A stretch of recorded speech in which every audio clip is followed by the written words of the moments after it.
ഇറാനിൽ സർക്കാരിനെതിരെ നടക്കുന്ന പ്രതിഷേധം ശക്തമാവുകയാണ്. രാഷ്ട്രീയ മാറ്റം ആവശ്യപ്പെട്ട് നടക്കുന്ന പ്രതിഷേധത്തിൽ ഇതുവരെ തന്നെ 72 പേർ കൊല്ലപ്പെട്ടുവെന്ന റിപ്പോർട്ടുകളാണ് പുറത്തു വന്നിരിക്കുന്നത്. US മുന്നറിയിപ്പുകൾ അവഗണിച്ചുകൊണ്ട് തന്നെ വരാനിരിക്കുന്ന ഒരു അടിച്ചമർത്തൽ നടപടിയുടെ സൂചനയായി തന്നെ പരമോന്നത നേതാവായ അയത്തുള്ള അലി ഖൊമൈനി ഇപ്പോൾ ഒരു നിർദ്ദേശം അല്ലെങ്കിൽ ഒരു വലിയ രീതിയിലുള്ള മുന്നറിയിപ്പ് നൽകി രംഗത്ത് വന്നിരിക്കുകയാണ്.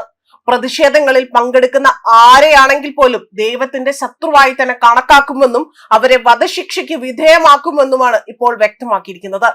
ഒപ്പം തന്നെ ഇറാന്റെ അറ്റോർണി ജനറൽ മുഹമ്മദ് മൊഹവേലി ആസാദാണ് മറ്റൊരു മുന്നറിയിപ്പ് നൽകിയതോടുകൂടി തന്നെ ടെഹ്റാൻ ഇപ്പോൾ വലിയ രീതിയിൽ അസ്വസ്ഥതയിലേക്ക് നീങ്ങുകയാണ്. ഈ ഭീഷണികൾ വലിയ രീതിയിൽ രൂക്ഷമാവുകയാണ് അവിടെ ഉണ്ടായിരിക്കുന്നത്. അതേപോലെ തന്നെ കലാപകാരികളെ സഹായിച്ചാൽ പോലും കുറ്റം നേരിടേണ്ടി വന്ന് അല്ലെങ്കിൽ അത്തരമൊരു നേരിടേണ്ട അവസ്ഥ അവർക്ക് വരുമെന്ന് തന്നെയാണ് ഇറാനിയൻ സ്റ്റേറ്റ് ടെലിവിഷനിൽ നടത്തിയ ഈ ഒരു പ്രസ്താവനയിലൂടെ ഇവർ വ്യക്തമാക്കുന്നത്. അതേപോലെ തന്നെ ഇറാനിൽ ഇന്റർനെറ്റ് വിച്ഛേദിക്കപ്പെടുകയും ഫോൺ ലൈനുകൾ വിച്ഛേദിക്കപ്പെടുകയും ചെയ്തതോടുകൂടി തന്നെ അവിടെ വിദേശങ്ങളിൽ നിന്നുള്ള പ്രകടനങ്ങളുടെ എണ്ണം അത് എത്രത്തോളമാണ് എന്ന് കണക്കാക്കാൻ ഏറെ ബുദ്ധിമുട്ട് അനുഭവപ്പെടുകയാണ്.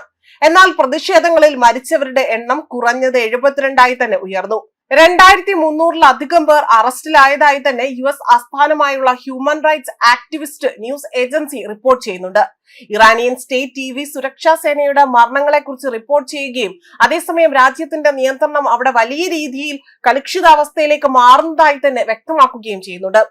മാത്രമല്ല ഇറാനിൽ കഴിഞ്ഞ ദിവസങ്ങളിൽ പ്രവൃത്തി ആഴ്ചയുടെ തുടക്കമായിരുന്നു. അതേസമയം ഇറാനിൽ ശനിയാഴ്ച പ്രവൃത്തി ആഴ്ചയുടെ തുടക്കമായിരുന്നു. എന്നാൽ പല സ്കൂളുകളും സർവകലാശാലകളും ഓൺലൈൻ ക്ലാസുകൾ നടത്തിയതായി തന്നെ ഇപ്പോൾ ചില റിപ്പോർട്ടുകൾ സൂചിപ്പിക്കുന്നു. ഇറാനിയൻ സർക്കാർ ആകട്ടെ വെബ്സൈറ്റുകൾ പ്രവർത്തിക്കുന്നുണ്ട് എന്ന് വിശ്വസിക്കപ്പെടുകയും ഇറാനിയൻ സംഗീത സംവിധായകനായ മാജിദ് എന്ന വ്യക്തി വലിയ രീതിയിൽ ഒരു ഗാനം ആലപിച്ചതായി തന്നെ അത് ആവർത്തിച്ച് വലിയ രീതിയിൽ ഈ ഒരു ടെലിവിഷനിലൂടെ തന്നെ പ്ലേ ചെയ്തതായും വ്യക്തമാക്കുന്നു. അതോടൊപ്പം തന്നെ സർക്കാർ അനുകൂല പ്രകടനങ്ങളും ഇതിലൂടെ തന്നെ കാണിച്ചതായും ഈ വാർത്താ ചാനലിലൂടെ തന്നെ പുറത്തു വന്ന ദൃശ്യങ്ങൾ സൂചിപ്പിക്കുന്നു.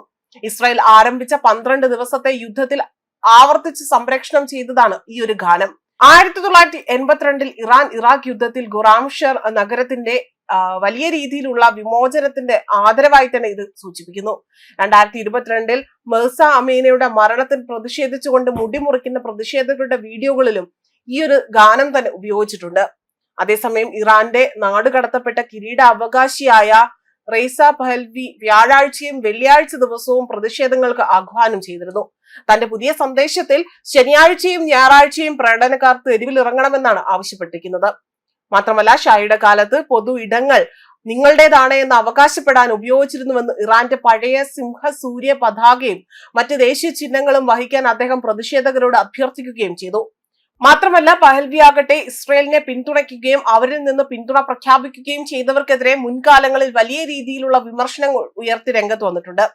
പ്രത്യേകിച്ച് 12 ദിവസത്തെ യുദ്ധത്തിന് ശേഷം ചില പ്രതിഷേധങ്ങളിൽ ഷായെ പിന്തുണച്ചുകൊണ്ട് പ്രകടനക്കാർ അവിടെ ശബ്ദമുയർത്തുകയും പക്ഷേ അത് വലിയ രീതിയിൽ പഹൽവിയെ കുറിച്ചുള്ള പിന്തുണയ്ക്കോ അല്ലെങ്കിൽ അത് മറ്റ് രീതിയിലേക്കും 1979-ലെ ഇസ്ലാമിക വിപ്ലവത്തിന് മുൻപുള്ള ഒരു കാലഘട്ടത്തിലേക്ക് മടങ്ങാനുള്ള ആഗ്രഹമായി തന്നെ കണക്കാക്കുന്നതായി വ്യക്തമാക്കാൻ കഴിയാത്തതായി തന്നെ റിപ്പോർട്ടുകൾ വ്യക്തമാക്കുകയാണ്.